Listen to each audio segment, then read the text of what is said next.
Dia hidupnya enak, kaya raya, keluarganya bahagia, tapi tak pernah sholat. Kenapa dia tidak diuji? Sebelum nonton videonya, jangan lupa subscribe channel kita ya. Lalu klik tombol lonceng supaya tetap update video terbaru dari Evio Multimedia. Just relax and enjoy the video. Selamat menonton. Baik, Assalamualaikum warahmatullahi wabarakatuh. Alhamdulillahi rabbil alamin, wabihi nasta'in ala umuri dunya waddin, wassalatu wassalamu ala ashrafil anbiya'i wal mursalin, wa ala alihi wa sahbihi ajma'in, amma ba'd. Rabbi shrah li sadri wa yassir li amri wahlul 'uqdatam min lisani yafqahu qawli. Apa kabar teman-teman sekalian?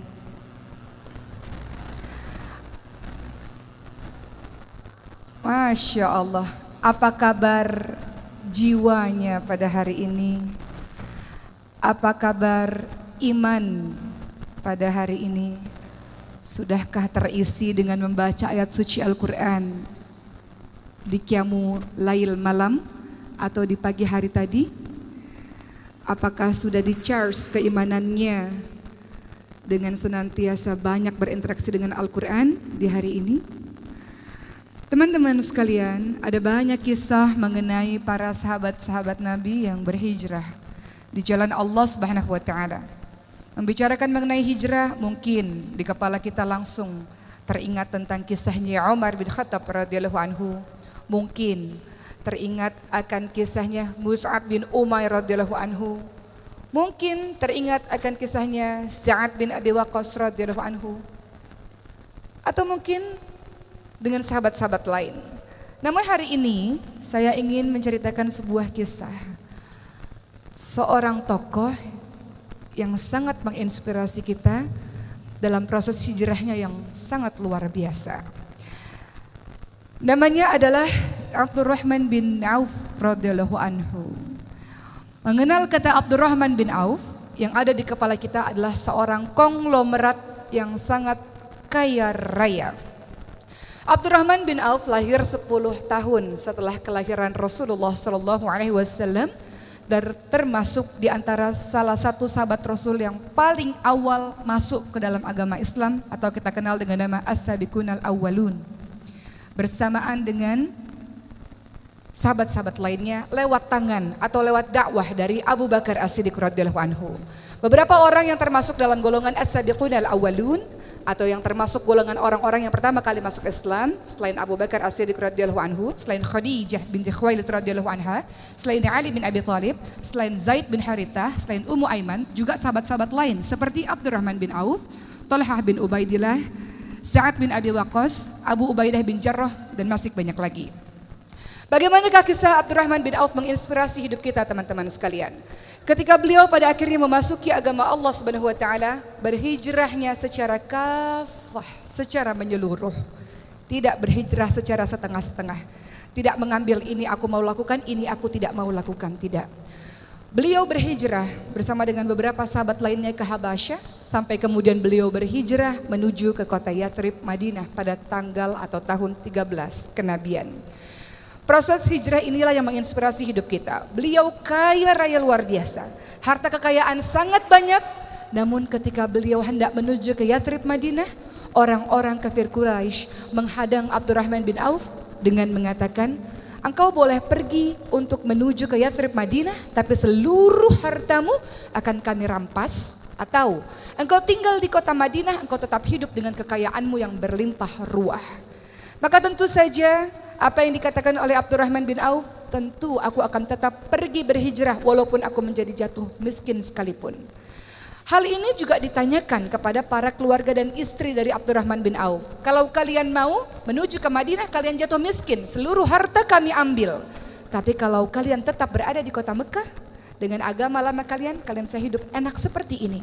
Sayangnya keluarga dan istri Abdurrahman bin Auf hendak tetap tinggal di kota Mekah. Sehingga Abdurrahman bin Auf pergi menuju ke Yathrib Madinah tanpa istri dan keluarganya. kehilangan harta kekayaan yang banyak, kehilangan istri dan keluarganya, pergi demi kecintaannya kepada Allah dan Rasulnya, pergi untuk membuktikan hijrahnya memang secara kafah, secara menyeluruh, pergi ke Yathrib Madinah untuk membuktikan Allah dan Rasulnya lebih dicintai daripada yang lain-lainnya. Maka sampai di kota Yathrib Madinah dalam keadaan tidak memiliki harta, hartanya adalah baju yang dipakainya saja. Kemudian Rasulullah mempersaudarakan antara orang-orang muhajirin, orang Mekah yang berhijrah dengan orang-orang yang Yathrib Madinah atau kita sebut dengan orang-orang Ansor. Orang Ansor atau kaum Ansor yang paling kaya raya di Yathrib Madinah namanya adalah Sa'ad bin Rabi' al-Ansari radhiyallahu anhu. Kaya raya. Kemudian Sa'ad bin Rabi' radhiyallahu anhu mengatakan kepada Abdurrahman bin Auf, "Wahai Abdurrahman, hartaku sangat banyak dan aku punya 2 orang istri. Saya tahu kamu jatuh miskin dan sendirian. Oleh karena itu saya berikan setengah harta saya untuk menolongmu dan saya ceraikan 1 istri saya, istri yang baik, istri yang salihah. Tunggu masa iddahnya, setelah itu engkau bisa menikah dengannya untuk menemani hari-harimu." Apa yang dikatakan oleh Abdurrahman bin Auf dengan kebaikan yang diberikan oleh sahabat orang Ansor ini? Apa jawaban beliau? "Semoga Allah memberkahi dirimu, semoga Allah berkahi hartamu, semoga Allah memberkahi keluargamu. Cukup tunjuki saja kepada saya di mana jalan menuju ke pasar." Beliau menghargai kebaikan yang telah diberikan oleh Sa'ad bin Rabi', tapi beliau tidak ingin bergantung kepada orang lain. Beliau ingin berdiri di atas kakinya sendiri. Maka kemudian beliau menuju ke pasar, ke pusat bisnis yang ada di kota Madinah. Dan beliau mulai berdagang tanpa modal. Beliau mencari peluang apa yang kira-kira bisa saya lakukan untuk menghasilkan, agar dengan penghasilan tersebut beliau bisa berdiri di atas kaki sendiri, tidak meminta-minta, bahkan mungkin harta yang dimiliki bisa untuk membantu agama Allah Subhanahu wa taala. Maka beliau mulai berpikir apa yang bisa dilakukan. Salah satu yang beliau lakukan adalah menjual barang dagangan milik orang lain. Dan tak perlu waktu yang sangat lama, Abdurrahman bin Auf diberikan kelebihan oleh Allah, apapun yang disentuhnya seolah-olah bisa berubah menjadi emas, saking hebatnya beliau dalam berdagang. Maka dalam waktu yang cepat Abdurrahman bin Auf bisa mengembalikan pundi-pundi kekayaannya karena keahlian bisnis yang sangat luar biasa. Dengan kerja keras, dengan ketekunan, dengan kejujuran, Allah mengembalikan harta Abdurrahman bin Auf lewat jalur perdagangan. Dengan harta yang semakin hari semakin banyak, Abdurrahman bin Auf memberikan banyak hartanya di jalan Allah Subhanahu wa taala. Terkadang beliau berpikir dan ketakutan, harta kekayaan yang sangat banyak ini khawatir membuat beliau lama dihisap oleh Allah Subhanahu wa taala di hari akhir nanti. Maka beliau memberikan terus-menerus di jalan Allah Subhanahu wa taala harta yang dimilikinya itu. Niatnya ingin mengurangi harta, justru karena bersedekah pundi-pundi pahala terus mengalir dan pundi-pundi rezeki keuntungan perdagangan terus semakin banyak. Pernah pada suatu ketika terjadi sebuah perang Tabuk. Pada saat itu seluruh umat Islam datang untuk menuju ke perang Tabuk tersebut melawan orang-orang Romawi. Pada saat itu panen kurma sangat banyak sehingga kurma-kurma tidak laku terjual karena membusuk. Abdurrahman bin Auf ingin menolong teman-temannya, ingin menolong sahabat-sahabatnya. Maka beliau membeli seluruh kurma busuk yang tidak laku dijual tersebut untuk tujuan menolong. Maka apa yang Allah berikan kepada Abdurrahman bin Auf? Niat untuk mengurangi harta justru karena sodakoh. Tiba-tiba ada seorang pasukan dari negeri yang lain mengatakan, "Abdurrahman bin Auf, kami mencari kurma busuk kemana-mana karena raja kami memerlukannya untuk obat. Kami beli dengan harga yang sangat tinggi." Ternyata mendatangkan keuntungan yang berlipat-lipat. Pernah pada suatu ketika saat Rasulullah SAW telah wafat, teman-teman sekalian. Pada suatu ketika di kota Madinah yang tenang, tiba-tiba debu naik ke atas langit, tiba-tiba terdengar gegap gempita yang sangat luar biasa sampai semua orang keluar dari rumah dan mengatakan, "Apa ini? Siapa yang datang? Kenapa terjadi heboh seperti ini, ramai seperti ini?" Lalu seseorang berkata kepada Aisyah istri Rasul, "Itulah 700 kafilah dagang milik Abdurrahman bin Auf. 70 kendaraan yang seluruhnya berisi penuh barang dagangan emas-emas yang sangat banyak milik Abdurrahman bin Auf." Maka Aisyah pun mengatakan, saya teringat dengan perkataan Rasul, Abdurrahman bin Auf memang dijamin masuk syurga bersama dengan sahabat-sahabat lainnya. Namun ia masuk syurga dengan merangkak hartanya yang sangat banyak, membuat ia jalan merangkak menuju ke syurga Allah Subhanahu wa taala. Mendengar hal ini, maka Abdurrahman bin Auf sangat ketakutan karena Allah berikan harta yang banyak kepada dirinya, diberikan lagi harta-hartanya di jalan Allah. Bahkan Abdurrahman bin Auf pada saat itu memberikan setiap orang yang ikut dalam perang Badar 400 dirham setiap orang. Utsman bin Affan, orang yang kaya raya saja, menerima pemberian dari Abdurrahman bin Auf. Utsman bin Affan mengatakan, hartanya Abdurrahman bin Auf adalah berkah, hartanya adalah halal, dan ini adalah sebuah kebersihan, sebuah kesembuhan. Begitu kata Utsman bin Affan. Luar biasa kaya raya. Namun sedekahnya sangat luar biasa. Namun di balik seluruh kekayaannya, sang konglomerat ini hidup dengan sangat sederhana. Kalau ia bergabung dengan pelayan dan hamba sahaya, orang tidak tahu mana majikan, mana pelayan. Saking sederhana sekali penampilan dari Abdurrahman bin Auf. Sederhana dalam hidupnya. Pernah beliau berpuasa, kemudian diberikan makanan yang enak oleh anak-anak buahnya. Lalu Abdurrahman bin Auf menangis dan mengatakan, Mus'ab bin Umair adalah orang yang lebih mulia daripada saya. Namun matinya dalam keadaan kain kafan tidak cukup untuk menutupi tubuhnya. Ditarik ke kepalanya terlihat kakinya, ditarik kain kafan ke kakinya terlihat kepalanya. Hidupnya miskin seperti itu, padahal beliau adalah orang yang sangat mulia. Hamzah bin Abdul Muthalib orang mulia, cuma matinya, wafatnya juga dalam keadaan tidak berharta, dalam keadaan mengenaskan dalam perang Uhud. Rasulullah di detik-detik wafatnya juga bersama dengan keluarganya tidak pernah memakan makanan yang enak. Saya khawatir kebaikan ini disegerakan oleh Allah di dunia, kenikmatan ini disegerakan oleh Allah di dunia, sedangkan saya tidak tahu bagaimana kedudukan saya nanti di hari akhir. Jadi beliau menangis ketika harta kekayaan makanan enak diberikan di hadapannya, takut luar biasa. Abdurrahman bin Auf bukan orang sembarangan. Tidak hanya sekedar konglomerat, beliau adalah orang yang juga ikut berperang di jalan Allah. Beliau ikut perang Badar, beliau ikut perang Uhud, beliau ikut seluruh peperangan yang dilakukan oleh Rasulullah SAW. Tidak hanya ikut berperang, tapi beliau juga adalah orang yang senantiasa berdakwah, mengajak orang lain kepada agama Allah Subhanahu wa taala. Pada saat zaman Umar bin Khattab mengumpulkan beberapa sahabat, 6 orang untuk menjadi pengganti setelah nanti beliau wafat.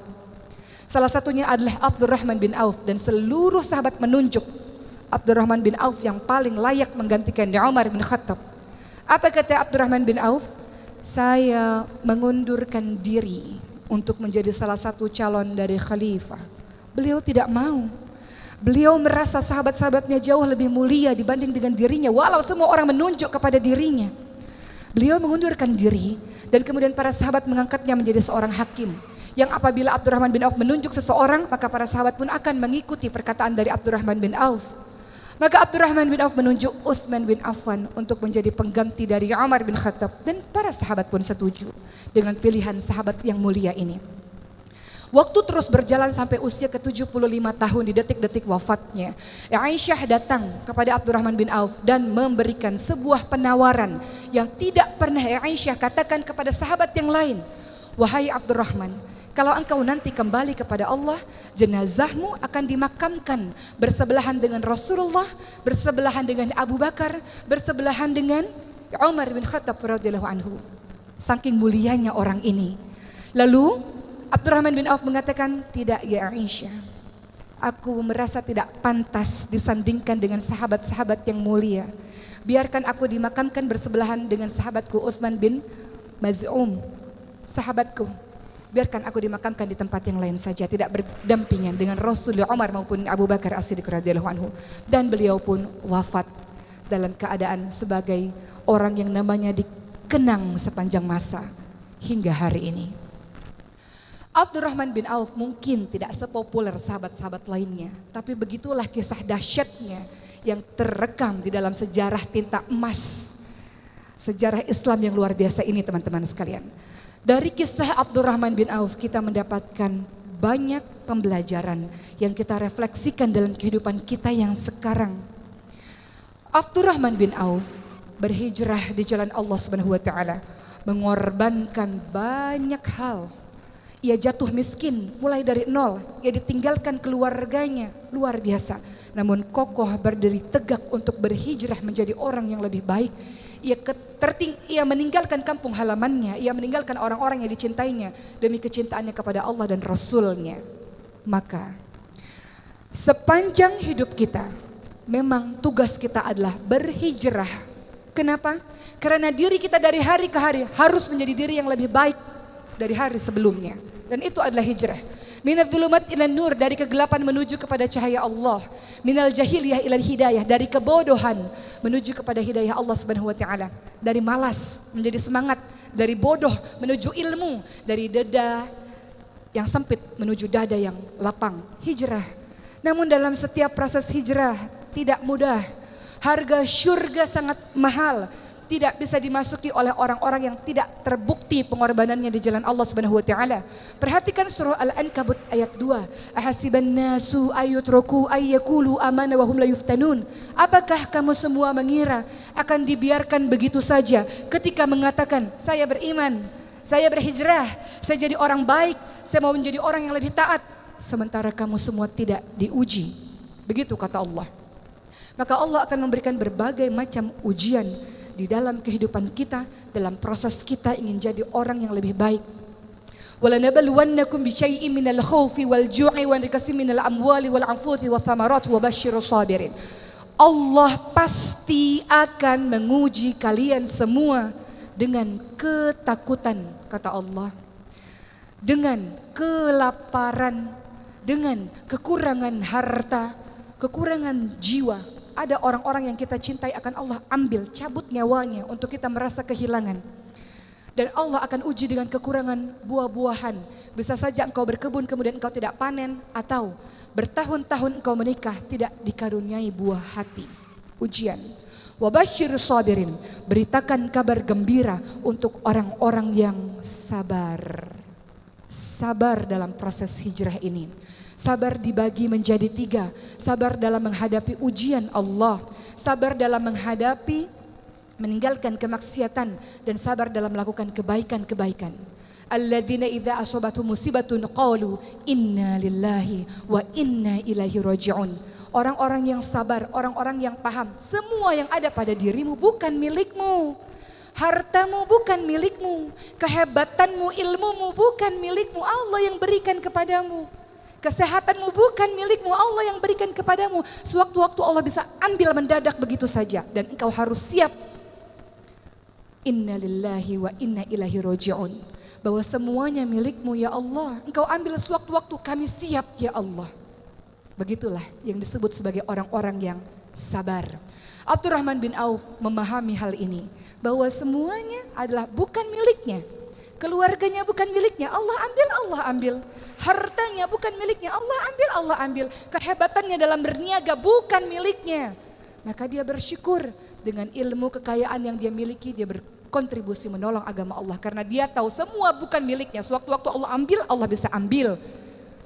Abdurrahman bin Auf mengajarkan kepada kita teman-teman sekalian, sabar dalam setiap episode kehidupan yang terjadi kepada diri kita, karena begitulah yang dinamakan sebagai ujian keimanan.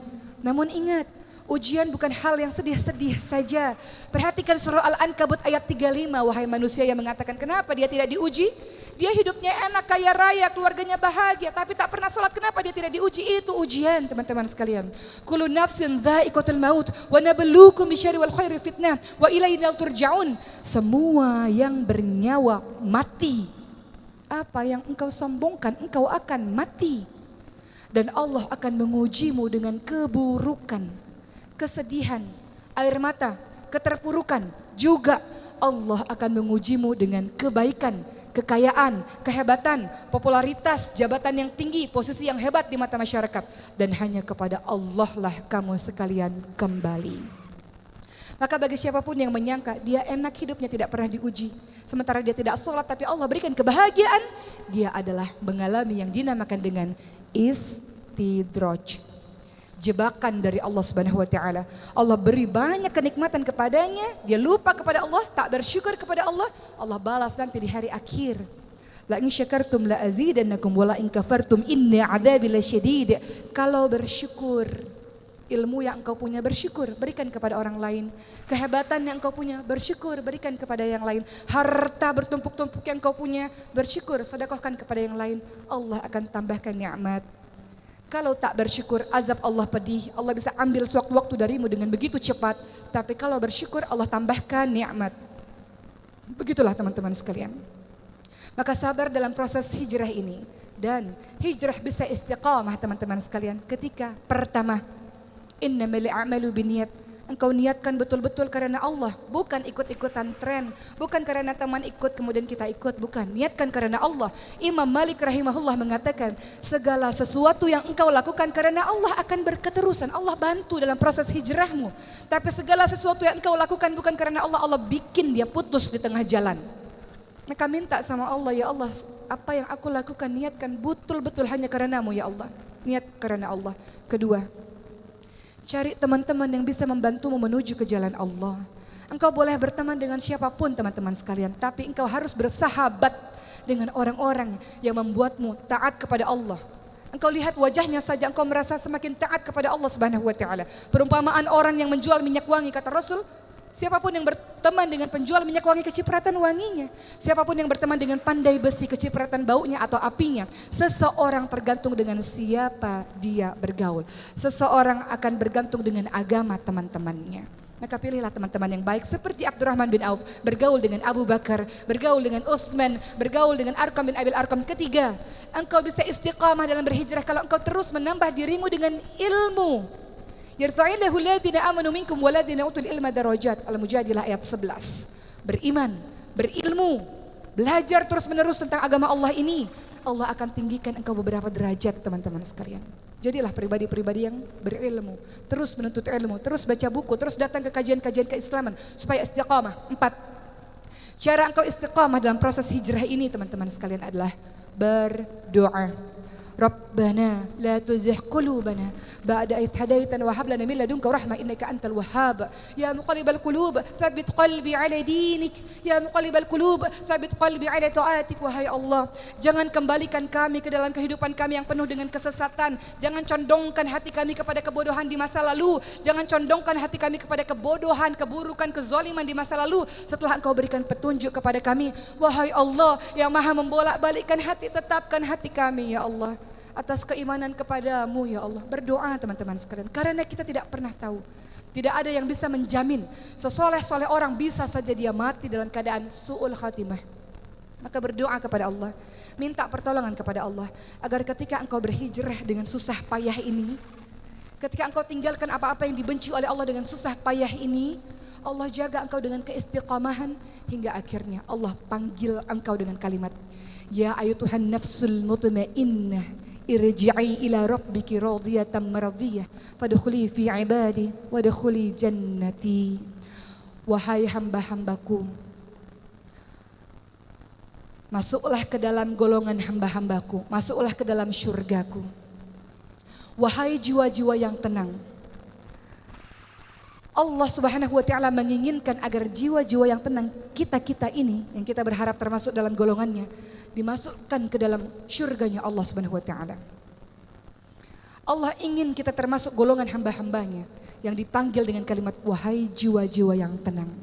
Mati kita nanti, kita berharap husnul khatimah. Jiwa-jiwa yang tenang, yang ruhnya diambil oleh malaikat seperti kendi yang mengucurkan air dengan lembut, dan ruh itu dibawa ke langit dan pada akhirnya merasakan kenikmatan syurga Allah Subhanahu wa taala. Maka teman-teman sekalian, pada akhir tausiah saya pada hari ini, kita kembali mengenang kisah Abdurrahman bin Auf dengan keistiqamahannya, dengan tawadhu'nya yang sangat luar biasa. Tawadhu, rendah hati di hadapan Allah Subhanahu wa taala, rendah hati di hadapan para manusia-manusia lainnya. Jangan engkau berlaku sombong. Wa ibadur rahmanil ladzina yamshuna 'alal ardi hauna wa idza khatabahumul jahiluna qalu salama. Hamba Allah yang Maha Pengasih adalah mereka yang berjalan di muka bumi ini dengan tawadhu, dengan rendah hati, Dan ketika ada orang-orang jahil menyapa mereka, qalu salama, ucapkan kalimat-kalimat yang baik, ucapkan kalimat-kalimat yang penuh dengan kesantunan. Jadilah hamba-hamba Allah yang menolong agama Allah sebagaimana Allah menolong kehidupanmu berkali-kali teman-teman sekalian. Jadilah seorang hamba-hamba Allah yang kokoh dalam keimanannya, sabar untuk jadi orang-orang baik, dan ajak teman-temanmu untuk menjadi baik bersama-sama. Karena engkau semua, kita semua digelari dengan kalimat kuntum khairu ummah ukhrijat linnas ta'muruna bil ma'ruf wa tanhauna 'anil munkar. Kamu sekalian adalah umat terbaik yang dilahirkan untuk manusia, yang punya tugas mengajak manusia lainnya kepada kebaikan dan mencegah manusia lainnya kepada keburukan.